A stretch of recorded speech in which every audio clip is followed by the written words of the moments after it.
영원히 있는 곳 내가 있기 원하는 요한복음 묵상하고 있습니다. 요한복음은 시간의 흐름에 따라서 예수님의 이야기를 우리에게 들려주고 있습니다.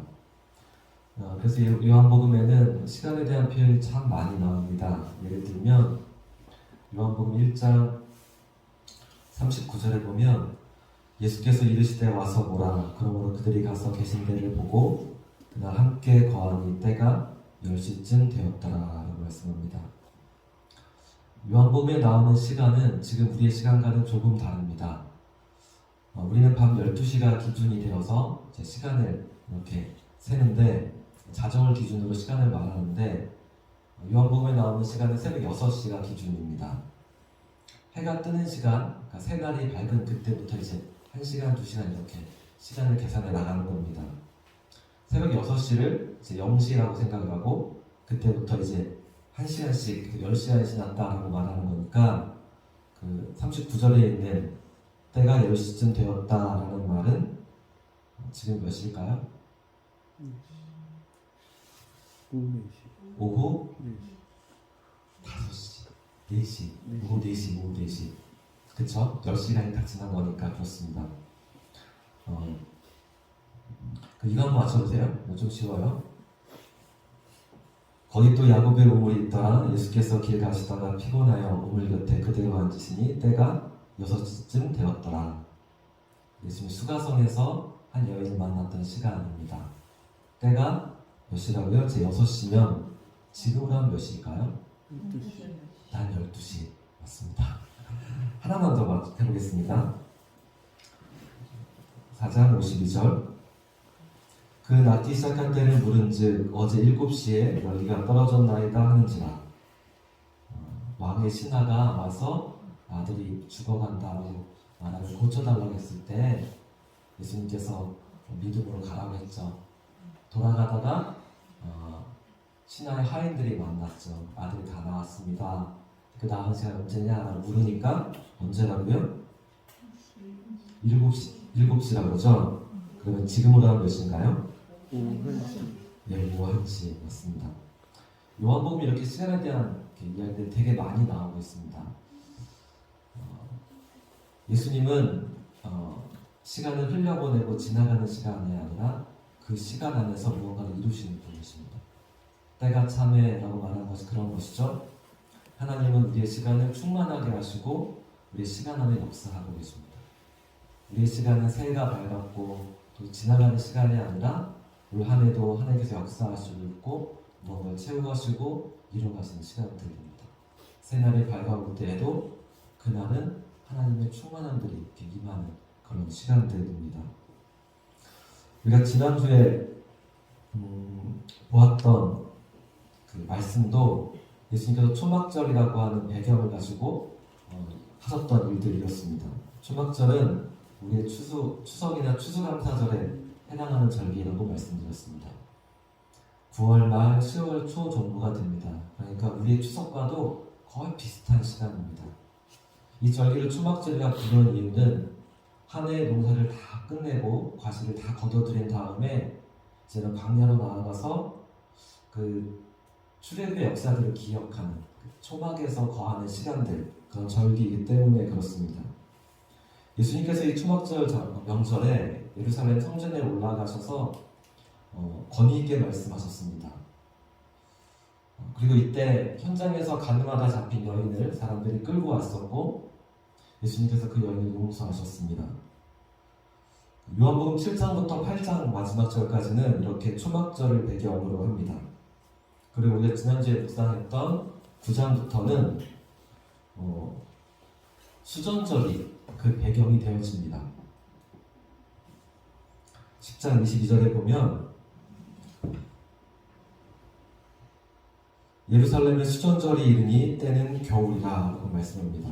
수전절이라고 하는 절기는 여러분에게 조금 낯설지도 모르겠습니다. 수전절의 전은 성전을 가리키고 수는 수리하다, 수선하다라는 뜻을 갖고 있습니다. 그래서 수전이라고 하는 것은 하나님의 성전, 예루살렘 성전을 수리하고 수선한 것을 기념하는 절기입니다.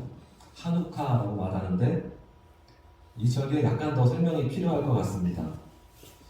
구약성경 말라기 이후에 예수님께서 이 땅에 오시는 신약 그 중간에 약 300년의 기간을 신구약 중간기라고 말합니다.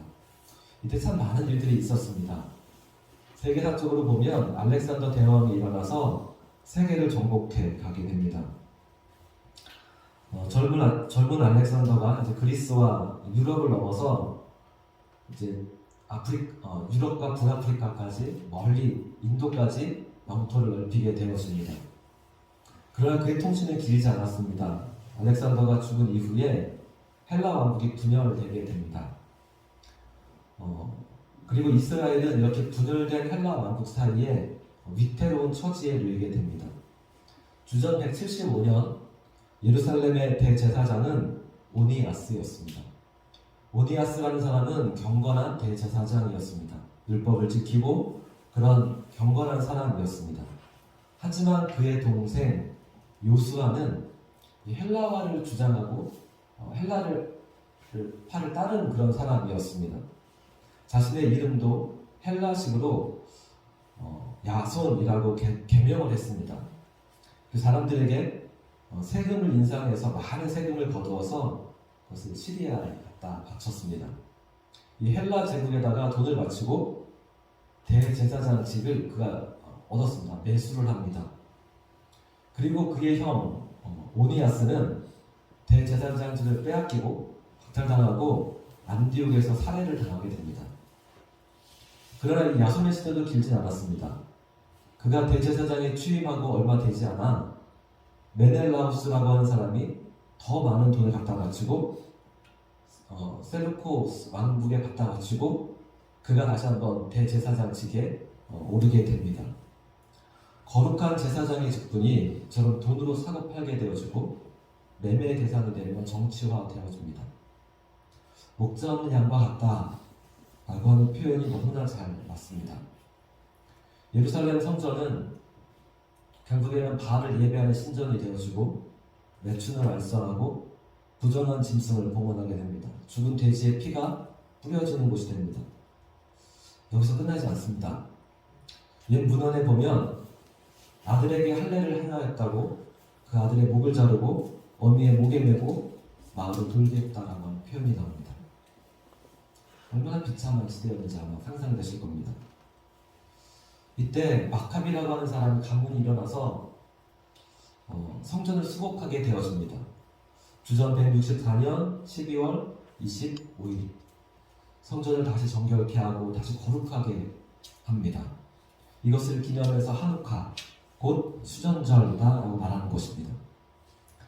요한복음 10장 22절에 예루살렘의 수전절이 이르니 때는 겨울이다 라고 했습니다. 추석에 해당하는 그 초막절이 지나가고 이제 겨울이 찾아온 것입니다. 수전절은 성탄절 즈음입니다. 성전을 회복한 절기에 예수님께서 나는 선한 목자다 라고 선포하셨습니다. 예수님은 선한 목자로서 당신이 어떤 일을 하시는가를 말씀하십니다. 양들을 불러내어 푸른 풀밭에 이끌어가고 또 안전한 처소에 들어가게 하신다는 말씀하셨습니다. 뿐만 아니라 양을 위하여 선한 목자는 전부를 희생하신다고 하셨습니다. 나는 선한 목자라 나는 양을 위하여 내 목숨을 버린다 라고 하셨습니다. 이 말씀이 당시 사람들에게 어떤 의미로 다가왔을까요? 아니, 이 말씀이 지금 우리에게 어떻게 들려지고 있을까요? 오래전 다윗은 노래했습니다. 여호와는 나의 목자시니 내게 부족함이 없으리로다. 이 말씀은 너무나 유명한 말씀입니다. 사람들이 가장 사랑하고 즐겨 암송하는 시편입니다. 이 말씀 속에서 우리는 하나님을 섬기는 하나님의 백성들이 누리는 축복을 깨닫습니다. 이 말씀 한 절 한 절이 우리에게 정말로 감동과 위로를 줍니다. 여호와는 나의 목자시니 내게 부족함이 없으리로다. 그가 나를 푸른 풀밭에 누이시며 쉴만한 물가로 인도하시는도다. 내 영혼을 소생시키시고 자기 이름을 위하여 의의 길로 인도하시는도다. 내가 사망의 음침한 골짜기로 다닐지라도 해를 두려워하지 않을 것은 주께서 나와 함께 하십니다. 주의 지팡이와 막대기가 나를 안위하시나이다. 주께서 내 원수의 목전에서 내게 상을 차려주시고 기름을 내 머리에 부으셨으니 내 잔이 넘치나이다. 내 평생의 선하심과 인자하심이 반드시 나를 따르리니 내가 여호와의 집에 영원히 살리로다. 양과 목자의 관계를 이 시편 23편은 우리가 어떠한 은총을 받았는가를 노래하고 있습니다. 그런데 요한복음 10장은 똑같은 양과 목자, 하나님과 우리 사이의 관계에서 하나님께서 어떤 희생을 치르시는가를 말씀합니다. 나는 선한 목자라, 나는 양을 위하여 목숨을 버리노라. 양과 목자의 아름다운 관계를 어느 부분을 갖고 말씀하시는가 하는 겁니다. 시편 23편은 우리를 중심으로 말씀하는 거죠. 여호와 나의 목자시니 내게 부족함이 없으리로다. 그런데 예수님은 당신의 중심으로 말씀하십니다. 내가 선한 목자이기 때문에 내가 양을 위하여 나의 목숨을 버리노라 라고 말씀하십니다. 우리에게 부족함이 없게 하시려고 주님은 당신의 모든 것을 주셨습니다. 우리를 살리시려고 당신은 목숨을 버리셨습니다. 우리가 무엇을 더 바라겠습니까?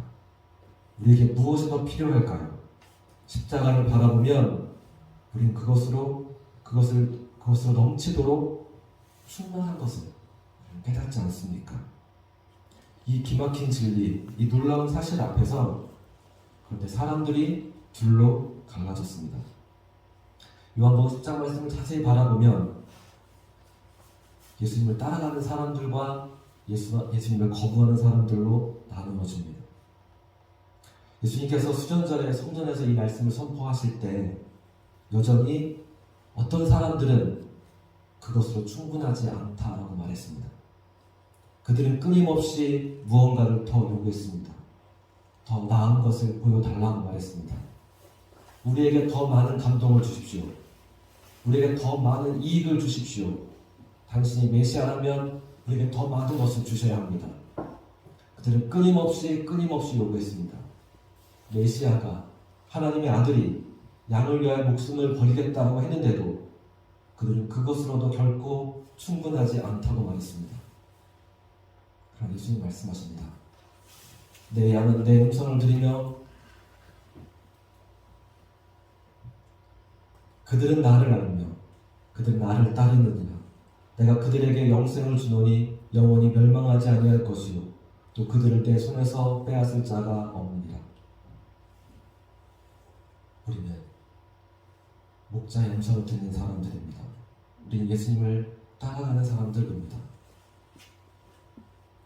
예수님께서 우리를 영원한 길로 인도하실 것입니다. 마침내 새 하늘과 새 땅에 이르게 하실 것입니다. 그 길을 걷는 우리들은 삶의 여정에서 시편 23편을 이렇게 노래하지 않을까요? 예수님은 나의 목자시니 내게는 언제나 부족함이 없습니다. 주님의 십자가가 나의 영혼을 소생시키시고 언제나 의의 길로 인도하십니다.